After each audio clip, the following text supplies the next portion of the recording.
కేటాయించడం, దీంతోపాటు రాష్ట్రంలో భూ పందేరం, భూ పంపిణీ ఒక పారదర్శకమైనటువంటి విధానం లేకుండా ఏ రకంగా ఈ సంవత్సర కాలంలో జరుగుతుందో మనం అందరం కూడా చూస్తూ ఉన్నాం.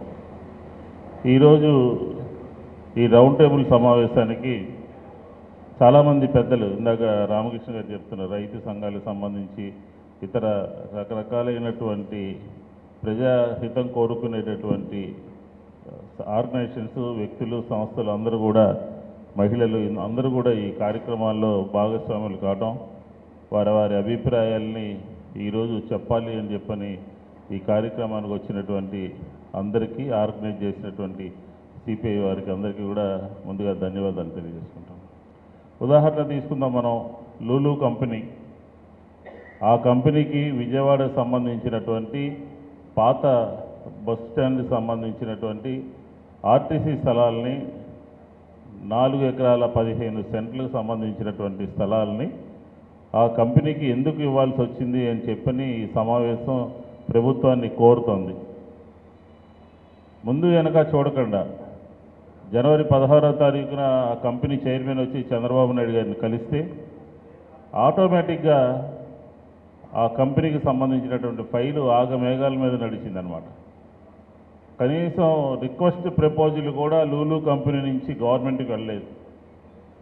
వెళ్ళకుండానే బందర్ రోడ్లో 3 లక్షలు ఉంది గజం, దాదాపుగా అది 600 కోట్ల రూపాయలు చేసేటటువంటి స్థలాన్ని ఆయాచితంగా వారికి కావలసినటువంటి కండిషన్స్ అన్నీ కూడా అందులో పెట్టి వాళ్ళకి ఏకపక్షంగా ఆ నిర్ణయం ఆర్టీసీని, నష్టాల్లో ఉన్నటువంటి ఆర్టీసీని మరింతగా నష్టాల్లో కూరుకుపోయే విధంగా ఈ ప్రభుత్వం యొక్క చర్య, ప్రభుత్వం యొక్క నిర్ణయం ఉంటుందని చెప్పిన కూడా ఈ సందర్భంగా మనం చేసుకుంటూ ఉన్నాం.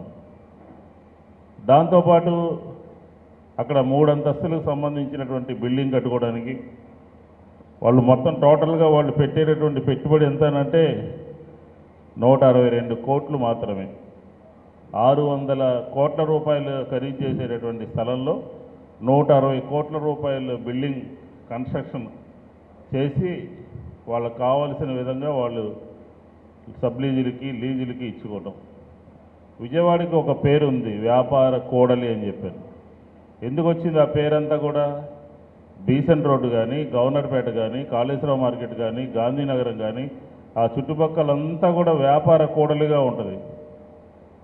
ఈ లూలు మాలు ఆ డిపోలో కనుక కడతం జరిగితే విజయవాడ నగరంలో సగభాగం వ్యాపారం పూర్తిగా మూసుకోవాల్సినటువంటి అవసరం వస్తుంది అని చెప్పిన కూడా ఈ సందర్భంగా ప్రభుత్వం గుర్తించాలి. ప్రభుత్వం ఏదో వాళ్ళకి కావాల్సిన వాళ్ళకి ఇచ్చేయడం ఇదే కాదు, గతంలో కూడా 14, 19లో కూడా అంబిక సంబంధించినటువంటి వాళ్ళకి కూడా అది ఇచ్చారు. అయితే వాళ్ళైతే వెనక్కిపోయారు ఆ రోజున.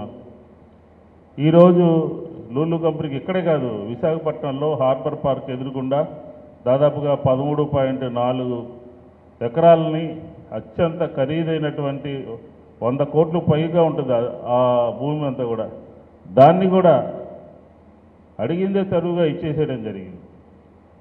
కొన్ని సంస్థల పట్ల, కొంతమంది వ్యక్తుల పట్ల ప్రభుత్వము విధానాలని పక్కన పెట్టి, రూల్స్ని పక్కన పెట్టి ఈ రకమైనటువంటి భూ పంపిణీ చేయడం ద్వారా ప్రభుత్వానికి వచ్చేటటువంటి ప్రజలకు జరిగేటటువంటి నష్టం అపారంగా ఉంటుంది అని కూడా మనం ఈ సందర్భంగా చెప్పచ్చు. ఈ 2 సంఘటనలే ఉదాహరణకి మనం మాట్లాడుకుంటే, విశాఖపట్నంలో లూలు కంపెనీకి ఇచ్చారు హార్బర్ పార్క్ ఎదురుకుండా, విజయవాడ బస్ స్టాండ్ని వాళ్ళకి దారాదత్తం చేశారు.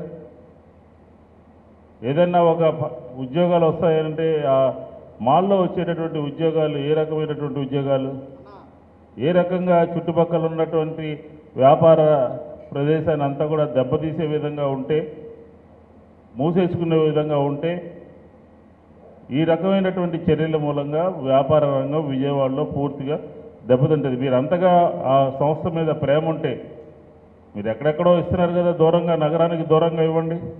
అది కూడా కాకుండా అది ఒక పెద్ద ట్రాఫిక్ జంక్షన్ అనమాట, 2 రోడ్లు కలిసేటటువంటి జంక్షన్లో నువ్వు ఒక 400 300 షాపులు కడితే వచ్చేవాళ్ళు పోయేవాళ్ళు ఆ జామ్ అయిపోయి వెళ్ళడానికి ఆస్కారం ఉంటుందా?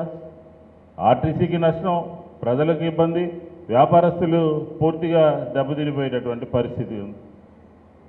లూలు కంపెనీకి సంబంధించినటువంటి పరిస్థితి ఇది. దీంతోపాటు ఇంకా ప్రభుత్వం అక్కడెక్కడో ఎంపీ గారికి ఒక ఎకరం 100 మొత్తం అంతా కూడా 100 ఎకరాల పైగా ఇచ్చారు. 19 కోట్ల రూపాయలకి ఇచ్చేశారు మల్లవోల్లో, ఉమ్మడి కృష్ణా జిల్లాలో. ఇంకో మంత్రి గారికి ఇక్కడ 3000 ఎకరాలు కొండంతా రాసి ఇచ్చేశారు. జయంతిపురంలో ఈ మధ్య శంకర్ అక్కడికి వెళ్ళినట్టున్నట్టు జయంతిపురంలో కూడా 500 ఎకరాలు దారాదత్తం చేశారు. ఏపీఐఏసీ అడ్డం పెట్టుకుని పేదల దగ్గర భూములు తీసుకుంటుంది ఈ ప్రభుత్వము.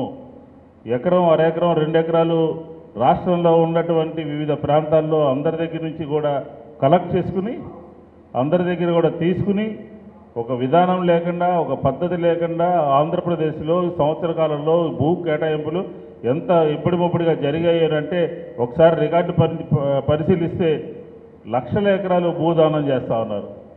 ఇది సరైనటువంటి విధానమేనా? సరైనటువంటి పద్ధతేనా?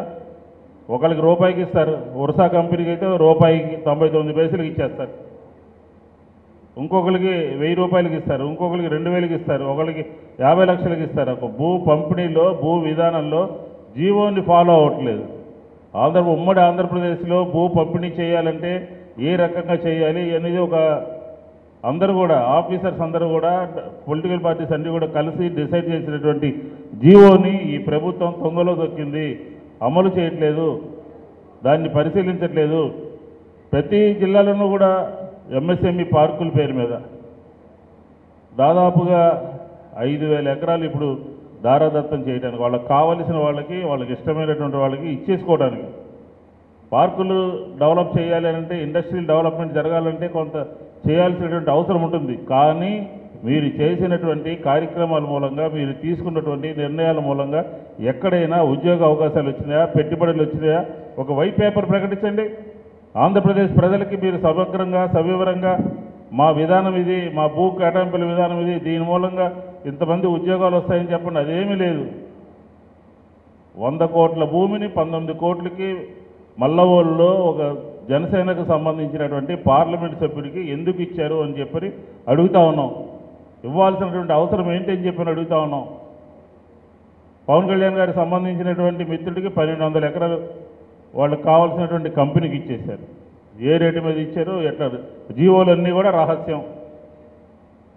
భూ పంపిణీ అనేది ఈ రాష్ట్ర ప్రభుత్వం ఇబ్బడిముబ్బడిగా చేస్తుంది. ఎక్కడ కూడా ఒక 1,00,000 ఉద్యోగాలు వచ్చినాయో, 50,000 ఉద్యోగాలు వచ్చినాయో ఈ కంపెనీ మూలంగా చెప్పేటటువంటి ధైర్యం కూడా ఈ ప్రభుత్వం చేయట్లేదు. సవివరంగా వివరించమని చెప్పండి.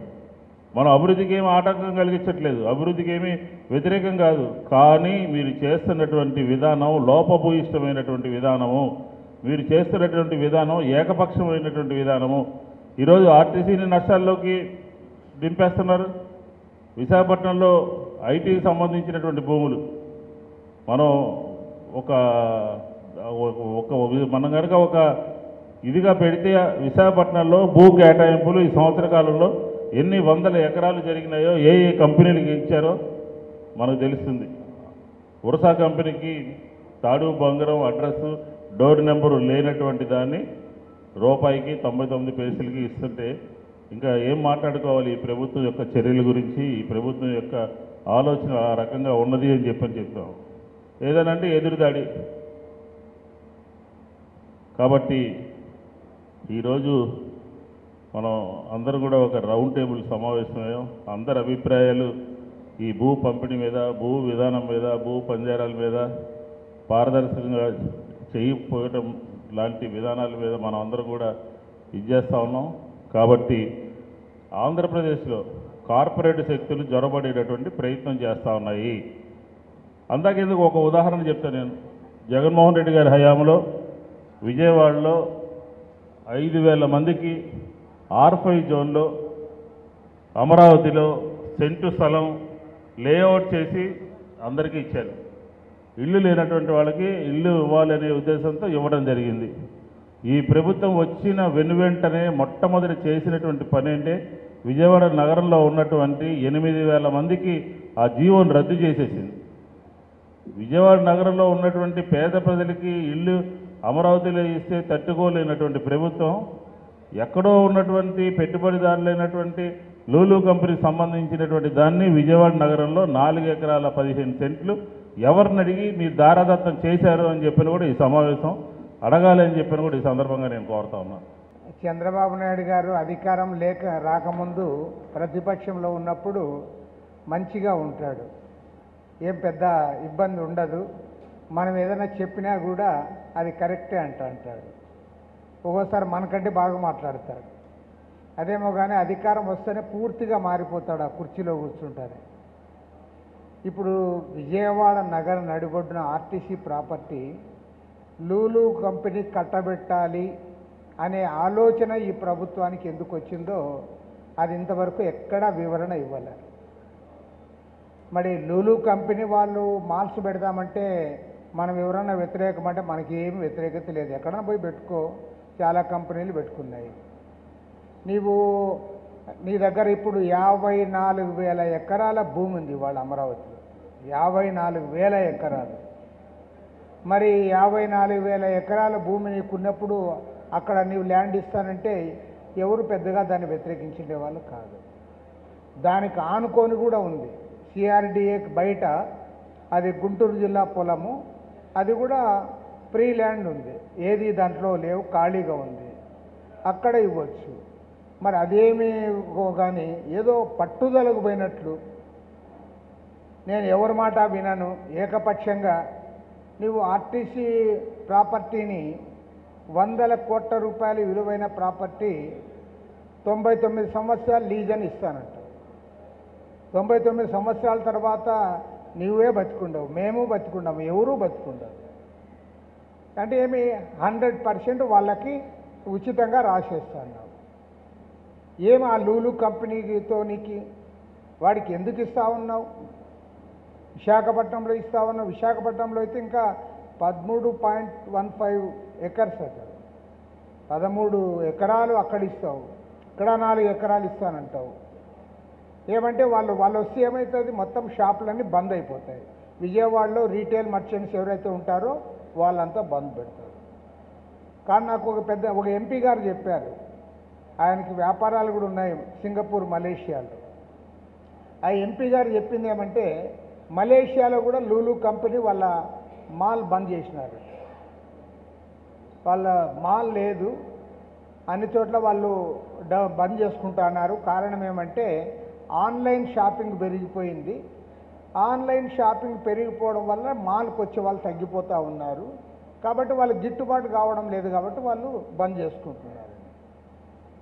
మరి అలాంటి వాళ్ళకి నువ్వు ఇక్కడ విలువైన భూములన్నీ కూడా కట్టబెడతాను. కాబట్టి ఏమంటే చంద్రబాబు నాయుడు గారు ఏదైతే ఒక రకంగా చెప్పాలంటే ఇలాంటి చర్చ లేకుండా నువ్వు ఎవరితో మాట్లాడవు, సొంతంగా ఊరికే డిసైడ్ చేసి వాళ్ళకి ఇస్తా వీళ్ళకి ఇస్తా అంటావు. ఒకవేళ నువ్వు ఇవ్వాలనుకుంటే నీ దగ్గర 54,000 ఎకరాలు నీ చేతిలో ఉంది, నీకు ఇష్టపడినకి ఇవ్వచ్చు. నీవు ఎవరు అక్కర్లా, చంద్రబాబు నాయుడు గారు, మన అర్బన్ మినిస్టర్ నారాయణ గారు, వాళ్ళిద్దరు అనుకుంటే ఎవరికైనా భూమి ఇవ్వచ్చు. మిగతా వాళ్ళంతా నిమిత్త మాత్రులు, వాళ్ళిద్దరే అన్నీ చూసేది. మరి మీరిద్దరు మాట్లాడుకొని అక్కడ ఇవ్వండి ఇవ్వాలని మీరు అనుకుంటే, తర్వాత ఏమంటే ఇంకోటి రెండోది, ఇది ఒక భూమి అనే పిచ్చి అనేది పట్టింది ఆయనకి. 54,000 ఎకరాలు ఉంది అని మనం చెప్తా అంటే ఇంకా 30,000 ఎకరాలు కావాలి, ఇంకా 40,000 ఎకరాలు కావాలి, అన్నీ ఎందుకో డబల్. ఎయిర్పోర్ట్ ఉంది కదా గన్నవరంలో, మనం అంటే లేదు ఇక్కడ ఇంకొక ఎయిర్పోర్ట్ కట్టాలి, దానికి 5,000 ఎకరాలు కావాలి. ఉన్న ఎయిర్పోర్ట్కి విమానాలు వస్తే చాలు. అసలు విదేశాల్లో వాళ్ళకి ఎట్టొస్తున్నాయి విమానాలు, మనకెన్ని వస్తున్నాయి? నువ్వు ఈరోజు కూడా నేను పేపర్లో చూసా, నితిన్ గడ్కరీ వచ్చాడు, రాష్ట్రమంతా పోర్ట్లు పెడతాము, విమానాశ్రయాలు పెడతాము అంటూ. విమానాశ్రయాలు పెడితే విమానాలు రావాలా కదా అక్కడ? విమానాశ్రయాలు అన్ని చోట్ల పెడతావు ఎందుకు? ఉద్దరగా రైతుల దగ్గర భూములు లాక్కొని బెదిరించి విమానాశ్రయం పెడతావు. విమానాలు రావాలా కదా? కనీసం రోజుకు ఒక 10 విమానాలన్నా రావాలి కదా. మీరు బస్ స్టాండ్ పెట్టుకుంటారు, బస్ స్టాండ్లో బస్సులు వస్తేనే కదా బస్ స్టాండ్కి విలువ. వారానికి 3 విమానాలు కూడా రావు నువ్వు ఎయిర్పోర్ట్ పెట్టిన దగ్గర. కానీ విమానాశ్రయాలు పెడతా, అన్ని విమానాలు వస్తాయి. తర్వాత గన్నవరం ఎయిర్పోర్ట్ ఉంటే ఇంకో విమానాశ్రయం పెడతావు. విమానాలు అంటే ప్రయాణికులు ఉండాలి, విమానాలు రావాలి. వాడు ఊరికే విమాన కంపెనీ వాడు ఊరికే తిప్పాడు కదా. దానికి డిమాండ్ ఉంటే ప్రయాణికులు ఉంటే తిప్పుతారు. కాబట్టి ఏమంటే ఏమాత్రము సమంజసంగా లేదు. ఇక్కడ ఒక ఎయిర్పోర్టు, అక్కడ ఇంకో 5,000 ఎకరాల ఎయిర్పోర్టు. తర్వాత దానికంటే హాస్యాస్పదం ఏమంటే అమరావతి ఏరియాలో రైల్వే స్టేషన్ కడతాడట. రైల్వే స్టేషన్కి 1,500 ఎకరాలు కావాలంటాడు. 1,500 ఎకరాలు. ప్రపంచంలో ఎక్కడ 1,500 ఎకరాల్లో రైల్వే స్టేషన్ ఆడన ఉందే? ఎవరో వాళ్ళు సోషల్ మీడియాలో పెట్టినారు. సికింద్రాబాద్లో ఉండేది రైల్వే స్టేషన్ 13 ఎకరాలంట. మన విజయవాడ కూడా అంతే ఉంటుంది. మరి 1,500 ఎకరాలు కావాలంటారు. ఎంత హాస్యాస్పదం అది. అంటే సోషల్ మీడియాలో వాళ్ళ కామెంట్ ఏమంటే ఆ రైల్వే స్టేషన్ చేరుకోవడానికి ఒక రైల్లో పోవాలంట. 1,500 ఎకరాల రైల్వే స్టేషన్ అంటే ఇంక నిజమే కదా, రైల్లో పోతే కానీ రైల్వే స్టేషన్లోకి పోలేవు. ఇంత అధ్వానంగా నువ్వు డెవలప్మెంట్ పేరుతో నువ్వు చేసి అందరూ సమర్థిస్తాం, కానీ అది అసహజంగా ఉండకూడదు. చంద్రబాబు నాయుడు, లోకేష్ బాబు, నారాయణ, టీజీ భరత్ అందరు పోయి సింగపూర్లో 5 దినాలు ఉన్నారు. ఏదైనా అర్థం ఉందా దానికి? డెవలప్మెంట్ అంటే ఏంటి? మీరు చేస్తున్న పనేమిటి? ఒక సీనియర్ అడ్మినిస్ట్రేటరు, లాయరు, నీవు ఇవాళ డెవలప్మెంట్ పేరుతో నేను 5 రోజులు సింగపూర్లో ఉంటా, 5 రోజులు సింగపూర్ అంతా ఎంత ఉంటుంది? ఒక గంటలో తిరగచ్చు. అది నువ్వు ఏం మాట్లాడుతున్నావు, ఏం చేస్తున్నావో, ప్రజలు ఏమనుకుంటారనేది అంతా కూడా నిమిత్తం లేకుండా నువ్వు అడ్డదిడ్డంగా నాకు అధికారం ఉంది కాబట్టి మళ్ళీ ఒరిజినల్ చంద్రబాబు నాయుడు నేను అయితా, మళ్ళీ అదే పనులు చేస్తానంటే నేను గ్యారంటీ చెప్తా ఉన్నా. ఈరోజు మొదటిసారి చంద్రబాబు గవర్నమెంట్ మొన్న ఈ సంవత్సర కాలంలో ఏనాడు కూడా నేను చెప్పలే, కానీ ఇవాళ చెప్తా ఉన్నా. అదేమంటే 2014-19 మధ్య చంద్రబాబు ప్రభుత్వము అప్పుడు కూడా ఇలాంటి అసహజమైన అన్యాచురల్ థింగ్స్కి పోయాడు. మచిలీపట్నంలో పోర్టు నిర్మాణానికి 1,00,000 ఎకరాలు తీసుకుంటానన్నాడు. 1,00,000 ఎకరాలు. కాబట్టి ప్రజలు 2019లో నిన్ను ఓడించినారు. ఏదైనా ఒక పద్ధతి ఉండాలి. నువ్వు పద్ధతిని విస్మరిస్తూ ఉన్నావు. ఇవాళ అందరికీ తెలుసు, ఒక పెద్ద షాపింగ్ మాల్ అయినా లేదంటే ఒక పెద్ద కళ్యాణ మంటపం, మీరు కూడా అందరు ఇక్కడ ఉన్న వాళ్ళందరూ కూడా బాగా చదువుకున్న వాళ్ళు, తర్వాత అనేక రంగాల్లో పరిజ్ఞానం ఉన్నవాళ్ళు, మీరు కూడా ఆలోచించండి. ఒక పెద్ద కళ్యాణ మంటపాలు ఇప్పుడు ఎక్కడ కడుతున్నారు? పార్కింగ్ ప్లేస్ ఉండాలని చెప్పి అవుట్ సైడ్ పోయి కడతారు. టౌన్ సెంటర్లో ఎవరు కట్టడం లే, బికాజ్ ఆఫ్ పార్కింగ్ ప్లేస్ కోసం. పార్కింగ్ ప్లేస్ ఉండాలి. పార్కింగ్ ప్లేస్ ఉండాలన్నప్పుడు అది ఖచ్చితంగా అవుట్ సైడ్ పోయి కట్టాలని పక్కన కట్టుకుంటారు. పెద్ద షాపింగ్ మాల్స్ కూడా బయట ఉండాలంటున్నారు. అని నీవు తీసుకొని వచ్చి కరెక్ట్గా విజయవాడ నడిబొడ్డున పెడతానంటావు. నడిబొడ్డున ఎందుకు పక్కన పోయి పెట్టుకో? నీ గవర్నమెంట్ స్థలమే ఇవ్వు కావాల్సింటే. కాబట్టి ఏమంటే చాలా తప్పు చేస్తా ఉన్నావు, అన్యాచురల్గా పోతా ఉన్నావు. అప్పుడు కూడా అంతే, మచిలీపట్నం పోర్టు 1,00,000 ఎకరాలు ఉన్నావు, పోయి జనం అంతా వ్యతిరేకించారు, రైతులు వ్యతిరేకించారు. ఇప్పుడు కూడా మళ్ళీ అదే పద్ధతుల్లో భూములన్నీ కూడా నీ కంట్రోల్లో తెచ్చుకోవడానికి, దారాదత్తం చేయడానికి, కార్పొరేట్లు కట్టబెట్టడానికి ఏదైతే చేస్తామో దాన్ని పూర్తిగా వ్యతిరేకిస్తూ ఉన్నాం. తెలుగులో ఫాస్టెస్ట్ న్యూస్ ఇప్పుడు కొత్త అవతారంలో 5 సెకండ్లోనే పూర్తి వార్తా సమాచారం మీ చేతిలో. సోషల్ మీడియా ట్రెండ్స్ మీ కళ్ళ ముందుకే live TV and voice search options తో ఇప్పుడే డౌన్లోడ్ చేయండి. యాప్ లింక్ డిస్క్రిప్షన్లో ఉంది.